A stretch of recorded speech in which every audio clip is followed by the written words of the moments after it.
E hoxe temos que recomendarlles ir ao teatro porque este venres ás 8 da tarde Entre Fíos vai andar o lío. Dentro do proxecto Punto en Boca Raquel Crespo, a nosa Raquel Crespo, directora, actriz, tamén presentadora de radio, bueno, reúne todo e vai a amosar de novo a súa versatilidade na obra que se representa en Servizos Múltiples. O venres ás 8 da tarde, bueno, unha obra para que xa non hai entradas. Raquel, que tal? Moi bons días. Como estás, Fran? Perdón que me deu a risa aquí porque aínda faláramos hai pouco do nome da peza, que moito ríamos de Entre Fíos anda o lío, pois Entre Fíos anda o lío.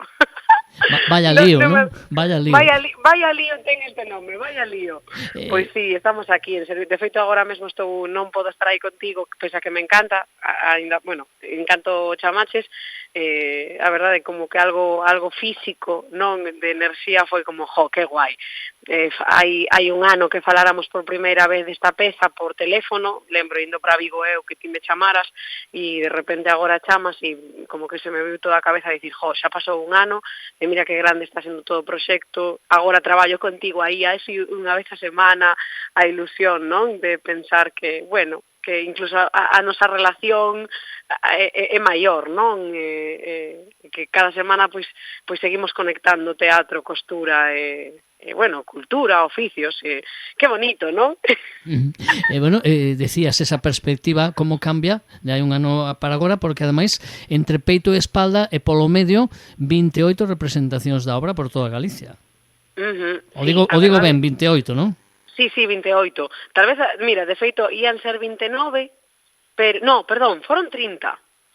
Ian ser 30, foron 29. O que pasa porque tivemos unha que en Baños de Molgas, creo que foi, que non chegamos a facer, que teño que chamar para buscar unha nova data aínda, pero que non chegamos a facer porque xusto coincidiu cos incendios aquí tan graves que pasaron todo pola zona allí entre a Rúa, Valdeorras e demais, xusto pillou tamén Baños de Molgas, que non pillou o concello como tal, pero si os concellos veciños, entón, bueno, pospúxose, pero pospoñeuse, pero o bonito disto é xustamente falábamos tamén outro día, non, de ver cando medra, que non é o mesmo o día da estrea, o bonito do teatro, como xogamos coa aquí e agora, soa como romántico dicir que nunca unha función é igual, pero é que é certo, non?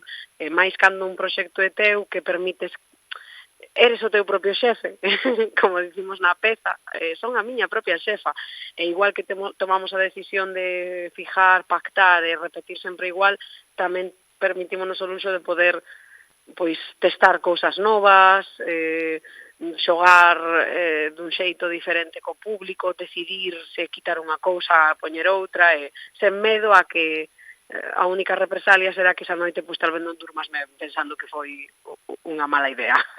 O que sí, o que durmas satisfeita dándote conta que o público respostou ben, non? Sí, tal cual. En ese sentido, a obra vai evolucionando, é un pouquinho unha cousa viva, non?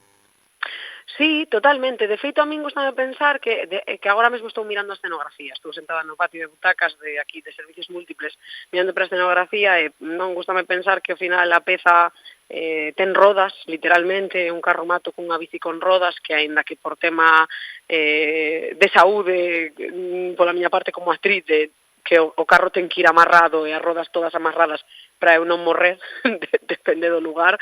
É verdade que non se move en escena, pero sí que é verdade que é unha peza que non para de rodar, que non para de medrar, que imos descubrindo capas, imos poñendo, bueno, descubrindo entramado, non? De fíos que compoñen todo, e sí, é bonito porque evoluciona eu como actriz e evoluciona a peza, medra tamén según o público. Por exemplo, algo que teño moi claro xa dende o segundo bolo ou terceiro bolo que fixemos, que eu ao principio pensaba, non, máis para nenos, familiar, infantil, e eu vexo por onde acabo viaxando a peza, e penso, para nenos a nivel estético, sí, pero despois a historia que contamos ou como contamos, o ritmo que leva, é un ritmo máis adulto.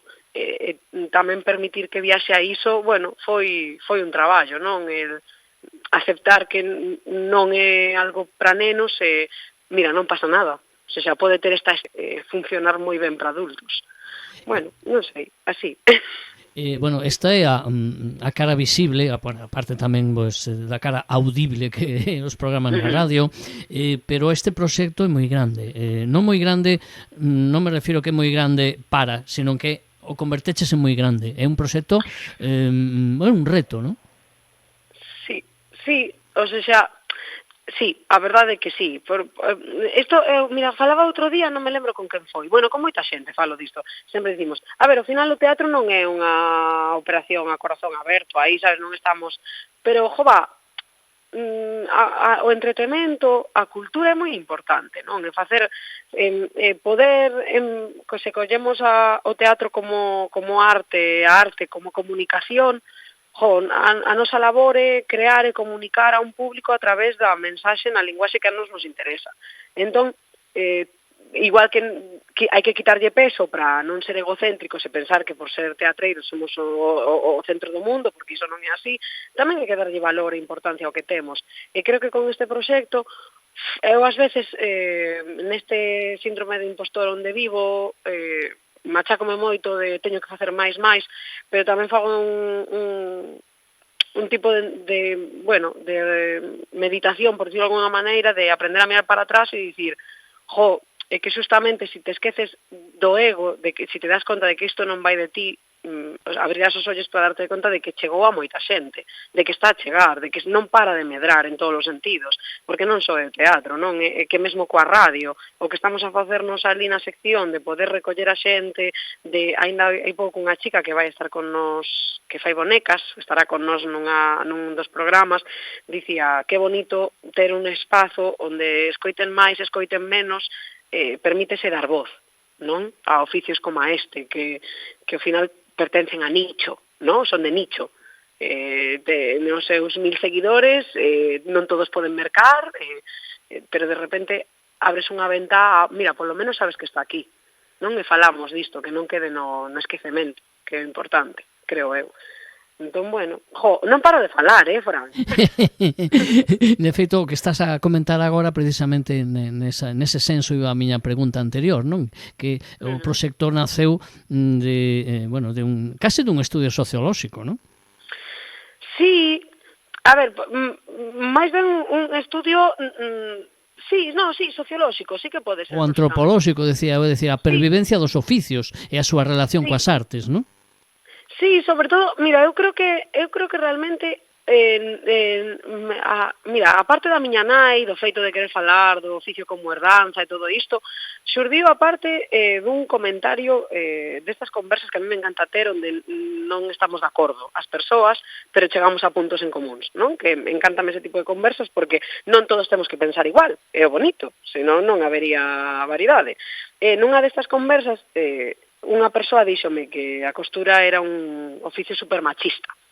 E eu dixen, claro que foi, claro, de feito, unha das frases que sempre digo e direi é que hai que usar o pasado para entender o presente e crear un novo futuro, non? Entón, sí, claro que pasou o que pasou, provocou que moitas mulleres non tiveran máis estudos que saber dar puntadas ou facer bordados e demais, pero tamén fixo que moitas poideran sair da casa a través da costura. E hoxe en día xa non estamos nese punto, al menos non aquí.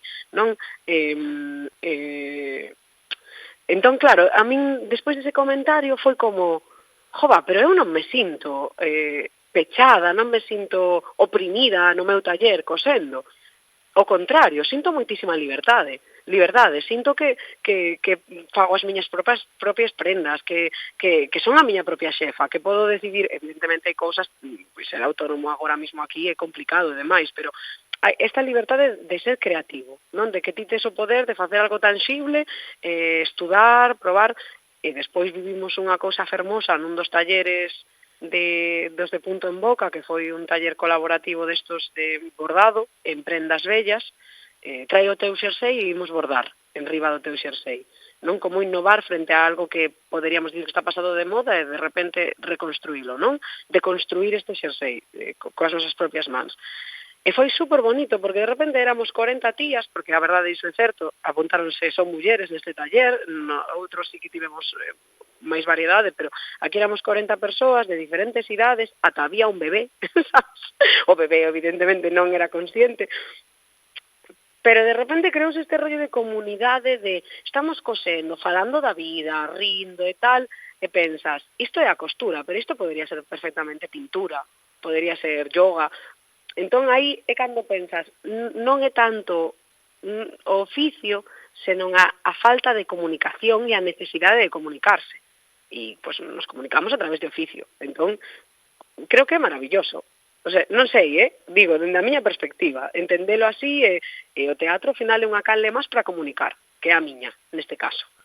Pero, non sei, pareceme fermoso, non? Pensalo así. De verdade que o é. E onde remata isto? Porque isto que se foi crecendo foi ampliándose, vai ter un final? A ver, esperemos que non. Porque iso significa que non se move a peza, que ademais, mira, ainda pensaba antes comendo, o sea, bueno, almorzando e demais, pensaba, vou estar, canto tempo faremos radio? E pensei, espero que toda a vida. Espero, algo, xa non digo de... A lo menos ata que me xubile eu, seguro. Por favor, pero para iso que quede moito. Ata imagínate onde vai a imaginación, que eu pensaba. Se algún día son nai, gustaríame pensar, sabes, que os nenos din, no, está na radio. Sabes? E que dis, porque iso significa que sempre vai haber alguén que este predisposto a vir e contar a súa historia. Non? Que sempre significa que os oficios unen, que siguen vivos, porque, bueno, isto non quero sonar a Pinterest, pero evidentemente a historia vive a través da palabra. É dicir, se non contamos a historia esquécese. Entón, bueno, esperemos que dure moito a través do teatro, da radio, da costura, da comunicación en sí. Vai ser moi bonito este venres, eu creo. Bueno, que lles decimos a xente, bueno, aos que non poden ir porque non teñen entrada, aínda que sempre digo que vayan, aínda que sexa, claro, teñen que arriscarse, están todas repartidas xa, pero sempre hai algunha persoa que mellor ao final non pode ir, e unha ou dúas sempre quedan libres. Que lle decimos a eses afortunados e afortunadas que van a poder estar pois esta tarde de venres contigo aí, pois buscando o lío entre os fíos? Que veñan, que veñan, que intenten que oxalá teñan sitio. A vez penso que non, que oxalá que non, porque iso quere dicir que as persoas que se comprometeron a coller entrada cumpriron a vir ao teatro, pero as que non e as que sí, pois que disfruten, que isto é o bonito é iso, que vai quedar aquí. Vai ser ese momento de hora e 10 minutos que dura a peza entre nós, unha comunicación, e a partir de aí a de sair e buscar quen cose da familia, quen cosía, animarse a facelo, animarse a moverse, non? A facer teatro tamén. E pouco máis, a verdade. Estamos contentos e contentas. Estamos, sí, con ganas de que chegue o venres. Pois con ganas, lóxicamente, toda a xente que pois consumiu esas entradas, que esta tarde de venres van a poder dar a posibilidade de disfrutar con Raquel Crespo entre Fíos anda o lío. Moi ben, punto en boca. Dixo non ben, non? Dentro do programa sí. Punto en boca, precisamente. Raquel, moitas grazas, moita sorte. Como sempre, Fran, como sempre. Graciñas por dar espazo a estas cousas, de verdade. Unha aperta forte. Mua.